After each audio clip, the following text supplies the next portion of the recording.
Servus Leute, herzlich willkommen bei The Car Crash Review. Ich bin die Jessie, wir sind heute mal wieder in der Heimat und ich habe heute für euch ein Auto dabei, das wir jetzt die letzten 2 Wochen sehr intensiv gefahren sind, über 3000 Kilometer. Und zwar ist es der Tiguan Allspace, also die lange Variante, das Facelift davon im Modelljahr 2021. Falls ihr heute alles dazu wissen wollt, dann bleibt jetzt gerne dran und abonniert auch unseren Kanal The Car Crash Review. Hier gibt es jeden Tag ein Video von mir oder auch von Jan und hier seid ihr bestens informiert.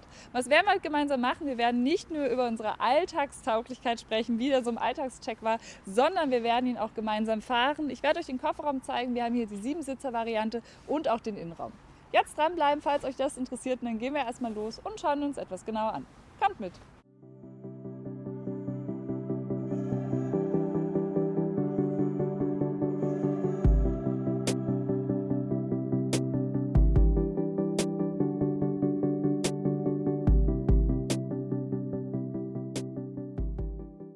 Ja, hier vorne angekommen, erstmal zu unserem neuen Kooperationspartner, und zwar ist das modezinser.de, und da habe ich jetzt die Jacke her und auch die Mütze, die haben echt tolle Mode, und mit dem Code zinser.erleben, alles kleingeschrieben, bekommt ihr da die Versandkosten erstattet. Schaut gerne mal vorbei, vor allem jetzt hier vor Weihnachten oder auch zum neuen Jahr.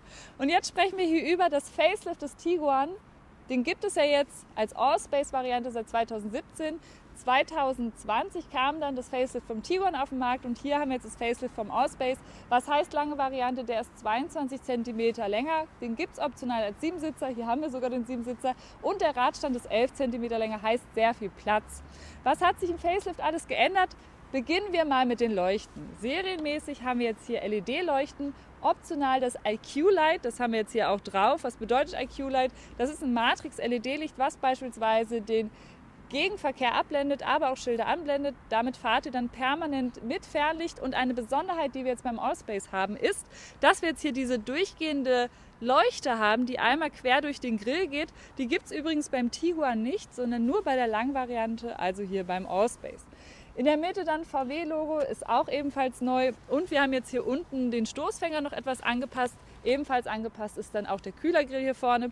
Es gibt 3 Ausstattungsvarianten, Live, Elegance und Airline. Hier haben wir jetzt die Elegance-Ausstattungsvariante und 8 verschiedene Lackvarianten, die ihr wählen könnt. Atlantic Blue Metallic ist hier drauf.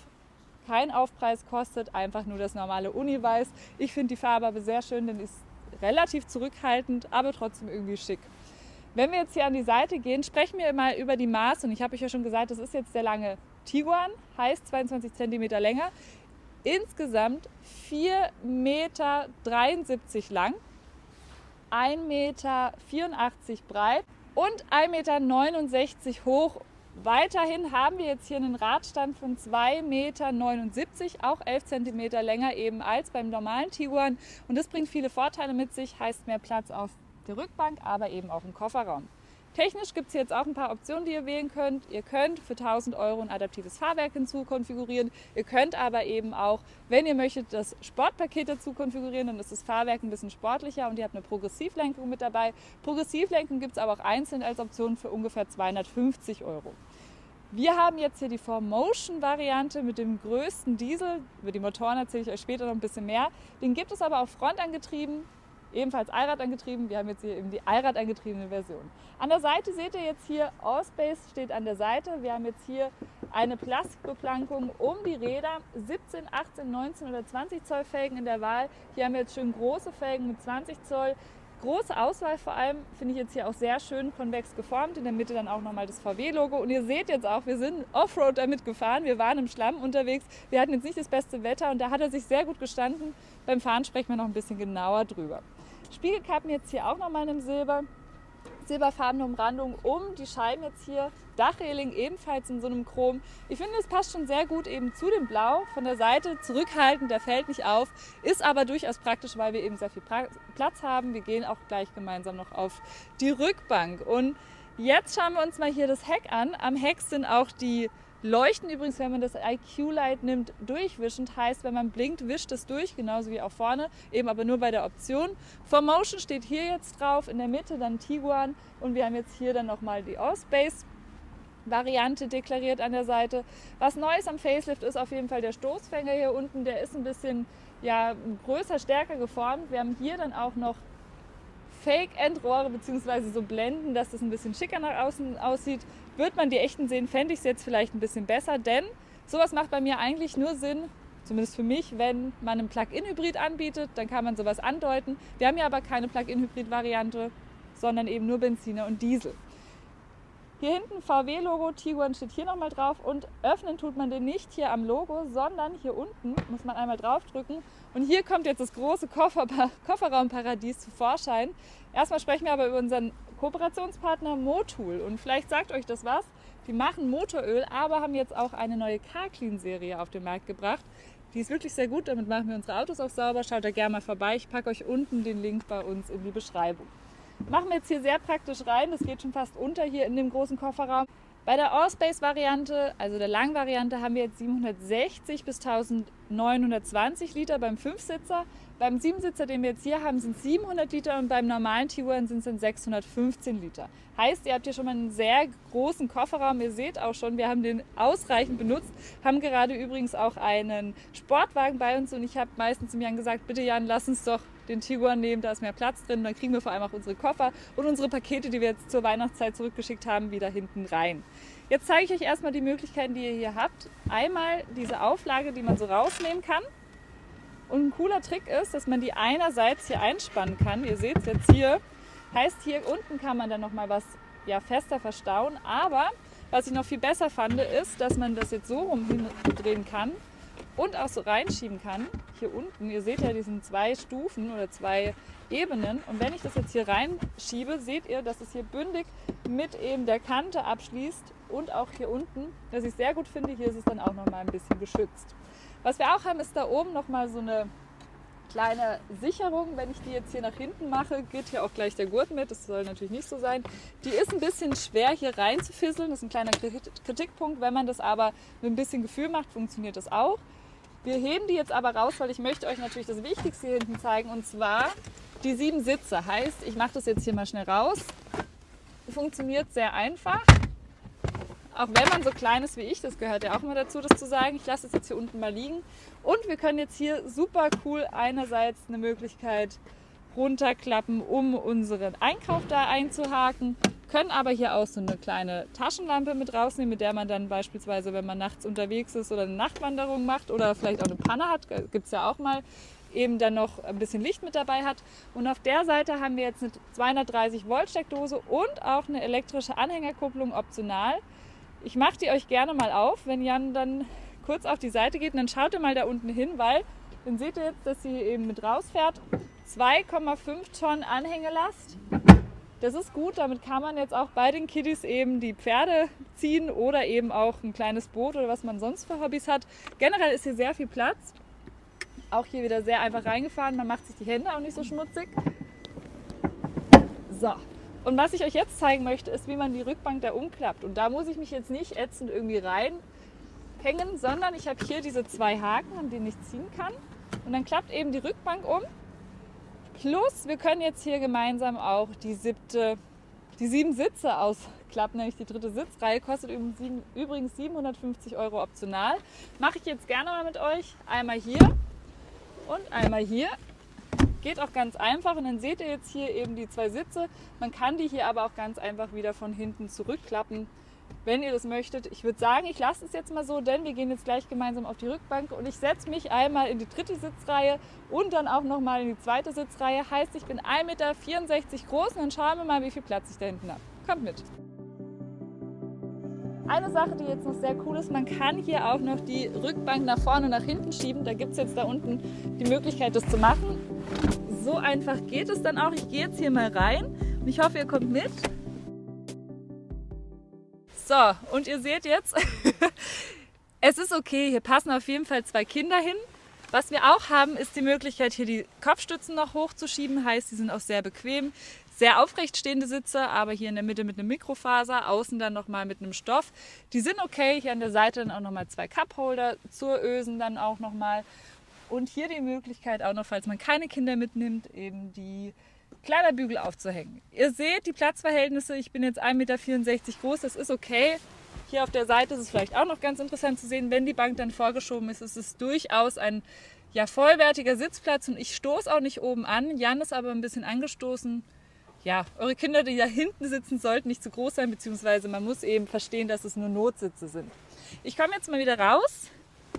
Bei mir sieht es auch hoffentlich eleganter aus als bei Jan. Nee, tut's nicht.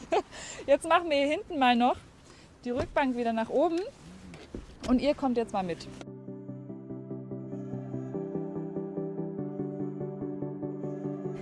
So, und hier hinten angekommen. Erstmal vielleicht wichtig zu wissen, die Sitze sind jetzt hier auf Jans Größe und da auf meine Größe eingestellt. Ihr seht schon, ich bin ein richtiger Lenkradbeißer. Ich habe trotzdem ausreichend Platz, wie gesagt, 11 cm mehr Radstand im Vergleich zum normalen Tiguan. Fühle mich jetzt hier auch sehr bequem und was ich jetzt machen kann, ist natürlich diesen Sitz hier vorschieben einzeln, aber eben auch die Bank, die habe ich euch ja gerade schon gezeigt. Und ein weiterer Vorteil ist, dass wir jetzt hier die Lehne einstellen können in verschiedenen Neigungen. Heißt, wir können die sehr aufrecht einstellen, aber eben auch relativ gechillt nach hinten schieben. Kleiner Kritikpunkt ist aber, wenn man jetzt hier in der Mitte sitzt, hier nochmal diese Erhöhung, die ist nicht so angenehm. Man muss dann wirklich an den Seiten die Füße platzieren. Wir haben dafür aber hier Cupholder, 2 Stück und auch eine Armauflage, die sehr weich gepolstert ist, heißt, die ist auch sehr bequem. Und wir haben jetzt hier vorne Sitzheizung. Sehr elegant jetzt in der Elegance-Ausstattung. Hier dann auch noch eine Klimaautomatik und da unten dann eben eine 12-Volt-Steckdose und auch noch einen USB-C-Anschluss. Handys kann man hier übrigens auch reinstecken, sehr praktisch für die Kiddies. Schaut mit mir mal gemeinsam in die Tür. Hier haben wir jetzt so ein Holzdekor-Element, Aluminium-Look ist jetzt hier auch nochmal. Sonst haben wir relativ viel Hartplastik. Hier ist ein bisschen was bezogen, aber sonst ja, das, was man bei VW eben oft kritisiert, es ist viel Hartplastik, Verarbeitung ist aber in Ordnung. Hier gibt es keine Einstiegsleiste, aber dafür eben auch so ein Plastikelement. Als nächstes komme ich jetzt hier raus und wir besprechen jetzt noch die verschiedenen Motorvarianten, die ihr beim Allspace bekommt. Heißt, ich mache vorne mal die Motorhaube auf und dann komme ich zu euch nach vorne.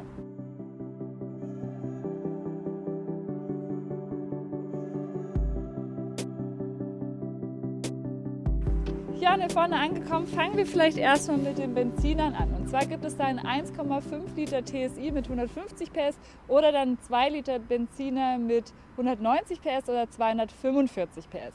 Bei den Dieselvarianten haben wir einen doppelten SCR-Cut, eine Blue-Einspritzung und wir haben da die Wahl zwischen 150 PS und 200 PS. Hier haben wir jetzt die 200 PS-Variante. Die hat 400 Newtonmeter, fährt VMAX 216 km/h und ist in 7,8 Sekunden auf 100. Verbraucht nach WLTP 6,5 Liter. Wie viel wir verbraucht haben, erzähle ich euch gleich bei der Fahrt. Es war nicht allzu mehr, was natürlich aber gut ist, denn wir waren sehr viel damit unterwegs, auch gut für unseren Geldbeutel. Was wir jetzt aber als nächstes machen, ist hier erstmal zu. Wir gehen noch gemeinsam rein. Ich zeige euch noch den Innenraum und anschließend fahren wir und dann gibt es noch ein kleines Fazit und ich erzähle euch vor allem, was der jetzt hier so kostet. Kommt mit! Weiter geht's jetzt, wie versprochen, mit dem Innenraum. Und als allererstes möchte ich euch mal das Dach zeigen. Das ist nämlich hier leider nicht das Glasschiebe-Panoramadach, aber es ist sehr hell, macht einen freundlichen Innenraum und wir haben jetzt hier so 2 sehr praktische, ich nenne es jetzt mal Fächer, wo wir beispielsweise Sonnenbrillen verstauen können oder eben auch Kinderriegel für da hinten kannst du aufmachen, da können die dann auch noch mal reinschauen. Das ist schon ganz schön cool, wie ich finde, und man nutzt eben auch den Platz, den man da oben im Dach hat. Als nächstes geht es natürlich auch um die Sitze. Die sind jetzt in diesem Fall sehr bequem. Das sind jetzt die Stoffsitze. Es gibt optional auch Ledersitze für 2.500 €. Die würde ich aber nicht wählen, sondern ich würde euch genau die empfehlen. Hier in der Mitte dann Alcantara bzw. so ein Mikrofaserstoff. Es ist ja ein leichtes Alcantara und hier außen dann eben Stoff. Sehr angenehm auf der Haut, sehr weich gepolstert an der Seite. Ich mochte die Sitze, wie gesagt, wir waren 3.000 Kilometer damit unterwegs. Sehr lange Zeit und ich hatte nie Poposchmerzen oder sowas. Schaut mit mir mal noch gemeinsam in die Tür und das ist ja immer ein großer Kritikpunkt bei VW. Zu viel Hartplastik und ja, wir haben natürlich relativ viel Hartplastik hier, unten vor allem in der Tür. Ihr seht jetzt aber, dass es ganz gut verarbeitet ist, da sind keine scharfen Kanten oder so. Da, wo man die Flaschen ablegen kann, da passen 2 große 1,5 Liter Flaschen rein, was echt gut ist alles nochmal ausgefliest. Armauflage ist ebenfalls gepolstert und oben dann noch so ein schönes Holz-Deko-Element, inklusive eben so einem Aluminium-Look. Harman-Kardon-Anlage haben wir ja auch drin, die ist gut, macht einen guten Sound, wir haben viel Musik gehört, das hat auch Spaß gemacht. Wenn wir jetzt hier über die Mittelkonsole sprechen, haben wir hier leider wieder sehr viel Hartplastik. Das ist natürlich robust, ist auch gut für die Kiddies, wenn man sie mitnimmt. Hier dann auch noch 2 Cupholder.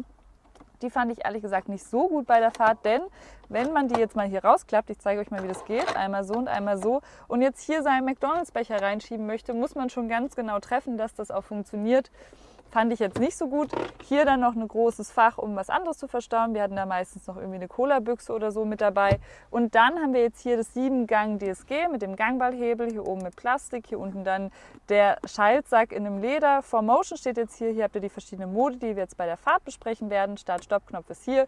Induktive Ladefläche ist hier, heißt, ich kann hier mein Handy reinlegen und es während der Fahrt laden. Habt ihr aber auch optional 2 USB-C-Anschlüsse, mit dem ich dann das Handy anschließen kann. Und dieses Element ist jetzt hier im Facelift neu. Was wir aber als nächstes machen, ist über das Lenkrad sprechen. Und dafür würde ich sagen, kommt Jan mal rein, weil das Lenkrad ist ebenfalls neu. Hier drin ist nämlich alles digitaler geworden. Genau das möchte ich euch jetzt zeigen. Erstmal zum Lenkrad. Das liegt gut in der Hand. Das ist ein VW-Lenkrad in der Mitte auf dem Pralltopf. Das neue VW-Logo. Der Pralltopf ist übrigens auch bezogen, nicht aus Hartplastik, das mag ich sehr gerne. Hier drüben haben wir dann eben alles für die Assistenzsysteme und die Lautstärke-Einstellung ist hier. Hier dann alles für die Sprachsteuerung und die Lenkradheizung und wir haben da vorne das Cockpit, was wir steuern können. Das ist jetzt immer digital. Das finde ich gut, das ist schön, das ist ausreichend. Wenn ich hier auf OK drücke, geht auch die Meldung mit der offenen Tür weg und da können wir uns jetzt verschiedene Ansichten auswählen. Zum Beispiel diese hier. Wir haben aber auch eine mit so Rundmetern. Es gibt aber auch eben diese und die gefällt mir am besten, denn die große Karte ist einfach super schick, erinnert auch so ein bisschen an Audi. Wir können aber auch die Inhalte hier drin natürlich ändern. Telefon, können Fahrzeugstatus, die Reichweite, die Assistenten und eben die Navigation reinmachen. Oben optional noch das Head-Up-Display. Das finde ich nicht so gut, denn das ist jetzt hier in so einer Plexischeibe, aber es gibt mir eben alle Informationen, die ich brauche. Und was jetzt eben auch sehr gut ist, ist das MIB 3, was wir jetzt hier haben. Das ist ein altbewährtes System, haben wir euch auch schon oft vorgestellt und das würde ich euch jetzt gerne noch schnell zeigen. Heißt, wenn ich jetzt hier auf Menü klicke, habe ich hier im Prinzip alle wichtigen Ansichten. Habe jetzt hier einmal die Navigation, die ich nochmal einstellen kann. Hier nochmal mit so einer netten Ansicht, wohin wir überall gefahren sind in der letzten Zeit. Ihr seht, wir waren viel unterwegs. Habe jetzt hier eben auch Radio, Apple CarPlay, Android Auto, ist das eben hier auch fähig. Und wenn ich jetzt hier wieder zurückgehe, nervt mich die Musik und das ist ein Kritikpunkt, denn ihr seht jetzt, hier, das ist nur per Touch steuerbar. Ich habe hier keinen Drehregler. Das finde ich doof. Ich hätte gerne einen Drehregler gehabt. Sonst finde ich hier die Digitalisierung aber sehr gut und gelungen. Nur den Drehregler, den vermisse ich ein bisschen. Bei Fahrzeug habt ihr auch noch ein paar verschiedene Einstellungen. Habt hier auch noch die Offroad-Informationen, wenn man in Offroad unterwegs ist. Je nachdem ist es natürlich auch interessant. Ihr könnt hier eben dann auch ganz easy mit Skifahren gehen beispielsweise. Habt hier auch noch alles zu den Medien, könnt eben wie gesagt Apple CarPlay und Android Auto verbinden und hier unten, dieses Element ist auch neu. Was ich ganz cool finde, ist diese Möglichkeit, Jan mag das nicht so, dass ich jetzt hier die Temperatur per Touch einstellen kann, auch die Stärke der Lüftung ist hier per Touch einstellbar. Da muss man sich dran gewöhnen, ist aber eigentlich ganz easy, funktioniert auch sehr einfach und man hat jetzt hier eben auch die Einstellung der Sitzheizung in 3 verschiedenen Stufen. Also Facelift heißt digitaler hier drin geworden. Was wir aber als nächstes machen, ist gemeinsam losfahren. Dann schauen wir mal, was der so auf der Straße kann. Kommt mit!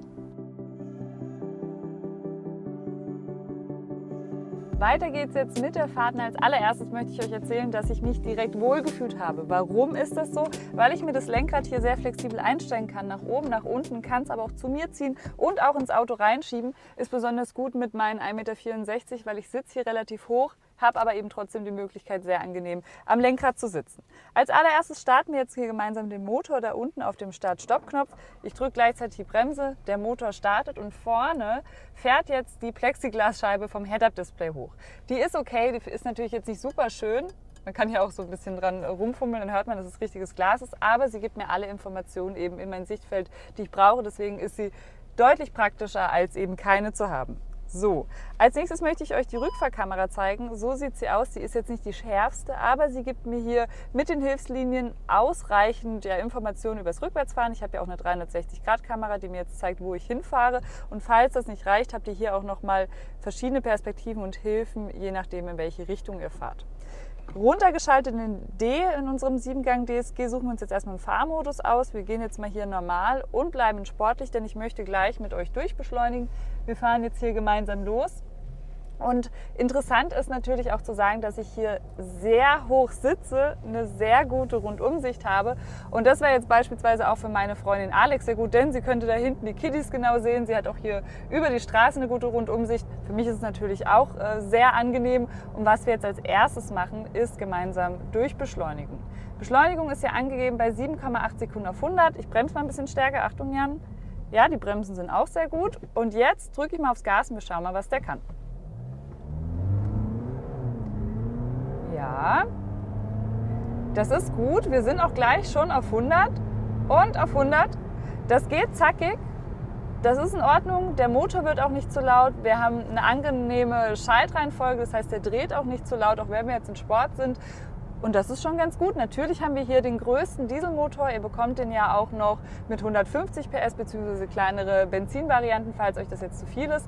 Der war jetzt aber hier in unserem Alltagstest super, denn wir haben hier Offroad-Modi. Heißt, wir konnten auch auf jeden Fall durch unsere Reben fahren. Da haben wir jetzt von Schnee, Normalstraße, aber eben auch Offroad oder hier eben Offroad Expert. Alles dabei, was man eben so braucht. Ganz ehrlich, im Alltag haben wir es nicht gebraucht und es hat auch noch nicht geschneit, auch wenn wir jetzt schon Mitte Dezember haben, was ein bisschen schade ist. Und auch heute ist Nikolaus übrigens, deswegen habe ich heute auch die Nikolausmütze auf. Trotzdem hat dieses Auto alles, was man braucht. Man kann damit auch einen Skiurlaub fahren, man hat eben unfassbar viel Platz im Kofferraum und auch eine gute Rundumsicht und den Allrad, der eben ganz gut funktioniert. Generell frontangetrieben, aber über eine Lamellenkupplung bekommen wir eben die Kraft nach hinten. Als nächstes möchte ich jetzt einen anderen Modus mit euch ausprobieren und zwar wäre das jetzt der komfortable Modus. Hier fahren wir jetzt einmal um so eine Verkehrsinsel. Ihr seht, der Wendekreis ist auch in Ordnung, auch wenn ich manchmal bei engen Gassen ab und zu das Problem hatte, dass er mir ein bisschen zu lang war. Aber es liegt vielleicht auch an meinen Fahrkünsten. Und wenn wir jetzt im Normalmodus sind, vielleicht gehen wir erstmal im Normalmodus als Beginn, dass wir direkt sehen, wie sich das anfühlt. Was passt sich denn eigentlich jeweils an? Ja, die Gasannahme passt sich an und wir haben ja hier auch noch das adaptive Fahrwerk. Wenn wir jetzt hier in Komfort gehen, passt sich eben auch das Fahrwerk an. Es wird ein bisschen komfortabler und auch die Gasannahme wird ein bisschen komfortabler. Sport habt ihr gerade schon gesehen und ich zeige euch jetzt noch kurz, was ihr bei Individual alles einstellen könnt. Heißt, wenn ich hier auf Individual gehe, kann man hier anpassen. DCC, wie gesagt, Lenkung, Antrieb, ACC und die Lichtassistenz bzw. Klimatisierung. Was ich euch jetzt noch zeigen möchte, sind die Assistenzsysteme. Und ich habe gerade hier den Spurhalteassistent reingemacht und ihr seht jetzt, der hält die Spur. Ich kann die Hände vom Lenkrad nehmen und so macht es total angenehm auf der Autobahn. Kann auch ein Abstandsregeltempomat reinmachen. Heißt, der Abstand zum Vordermann ist sogar in verschiedenen Stufen einstellbar und je nachdem, wie schnell ich eben fahre, bremst der automatisch ab, wenn der Vordermann eben näher dran kommt. Dann geht es weiter mit dem Verbrauch. Eingegeben sind ja 6,5 Liter. Wir haben hier einen doppelten SCR-Cut mit doppelter AdBlue-Einspritzung. Wir haben jetzt 7 Liter gebraucht, aber wir haben auch einen sehr langen Alltagstest gemacht, denn wir sind über 3000 Kilometer gemeinsam sehr oft über die Autobahn, aber auch über Land gefahren. Und ich glaube, das ist ein ganz repräsentativer Verbrauch und vor allem ein ganz guter Verbrauch. Wer das nicht so gern mag, könnte wahrscheinlich zum kleineren Diesel greifen. Da habt ihr dann ein bisschen besseren Verbrauch und eben auch nicht zur Allradvariante, sondern eine frontangetriebene Variante.